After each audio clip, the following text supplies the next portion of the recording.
उद्योगपति रतन टाटा के निधन पर देश गमगीन है। 86 साल की उम्र में दुनिया को अलविदा कह चुके रतन टाटा की मेहनत के दम पर टाटा ग्रुप सफलतक कंपनियों में शुमार हो पाई है। उनकी दूरदर्शिता और दरियादिली की वजह से उन्हें अपार सफलता हासिल की।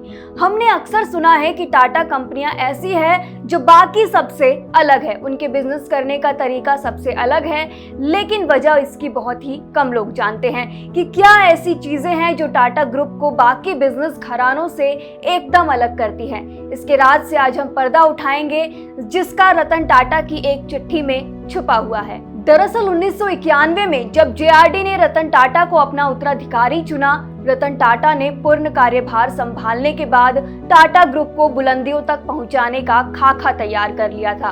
उन्होंने स्पष्ट कर दिया था कि अगर टाटा ग्रुप की किसी भी कंपनी ने कंपनी की नीतियों का पालन नहीं किया तो उस कंपनी को ग्रुप से अलग कर दिया जाएगा।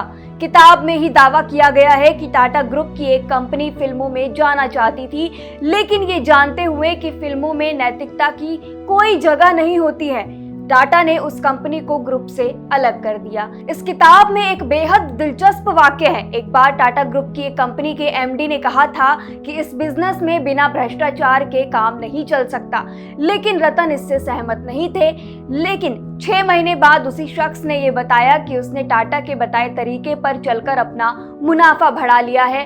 लेखक ने 2003 में रतन टाटा को एक चिट्ठी लिखी थी, जिसमें उन्होंने रतन टाटा की खूब तारीफ की थी। इस पर जवाब देते हुए रतन टाटा ने भी लेखक को जवाबी चिट्ठी लिखकर बताया था कि वह कई चीजें हैं जो टाटा ग्रुप को बाकी कारोबारी घरानों से अलग बनाती है, और इसी चिट्ठी में उनके सबसे अलग होने के राज भी छिपे हैं। चलिए हम आपको रतन टाटा की उस चिट्ठी में लिखे हुए राज के बारे में बताते हैं। रतन टाटा ने चिट्ठी में लिखा, इन सालों में मैंने पूरी कोशिश की है कि मैं अपने मार्गदर्शक जेआरडी टाटा के दिखाए गए रास्तों पर चल सकूं। ये साल काफी कठिन रहा, कई समस्याएं आई। अगर कोई गड़बड़ हो जाती तो सारी जिम्मेदारी मुझ पर आ जाती।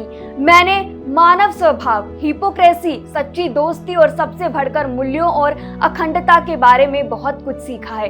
कई जगह मुझे बलिदान भी देना पड़ा और अपने पारिवारिक जीवन और संबंधियों से दूर होना पड़ा, जिसका मुझे बेहद अफसोस है।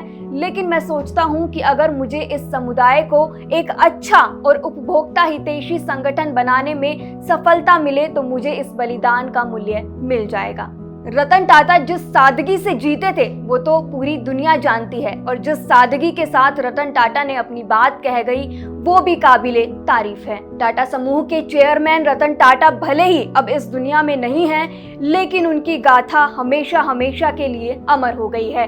खास तौर पर उनकी कंपनियों में काम करने वाले लोग तो उन्हें कभी भूल ही नहीं पाएंगे। अपने कर्मचारियों के प्रति उनका जो व्यवहार है वो उन्हें हमेशा जीवंत रखेगा।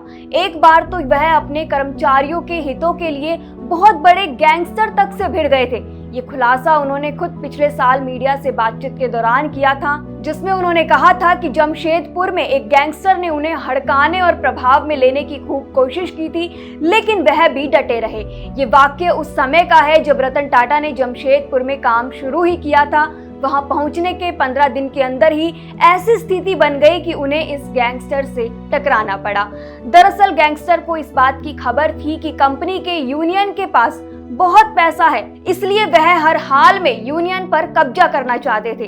इससे कंपनी में यूनियन के लोग डरे हुए थे। ये खबर मिली तो वह खुद अपने कर्मचारियों के साथ आ गए। उन्होंने डटकर गैंगस्टर का मुकाबला किया और आखिर में गैंगस्टर को वहां से भागना पड़ा। पिछले साल रतन टाटा ने एक मीडिया कंपनी को दिए इंटरव्यू में बताया कि टाटा मोटर्स के कारोबार को उस गैंगस्टर ने कई बार नुकसान पहुंचाने की भी कोशिश की। वह अक्सर कर्मचारियों के साथ मारपीट करता था और उन्हें कंपनी में तालाबंदी के लिए उकसाता था। इसी क्रम में उसने करीब 2000 कर्मचारियों को अपने साथ भी मिला लिया था। ऐसे में उन्होंने प्लांट पर पहुंचकर खुद मोर्चा संभाला और वहीं पर डेरा जमा लिया। इससे कर्मचारियों का हौसला बढ़ा और गैंगस्टर को भी वहां से भागने के लिए विवश होना पड़ा। तो ये थी कुछ बातें जो रतन टाटा और टाटा ग्रुप को बाकी बिजनेस घरानों से एकदम अलग करती है। रतन टाटा की कौन सी बात है जो आपको बेहद पसंद आती है, जो आपके दिल को छू जाती है? हमें कमेंट सेक्शन में जरूर बताएं कि रतन टाटा के लिए आपकी क्या अहमियत है। शुक्रिया।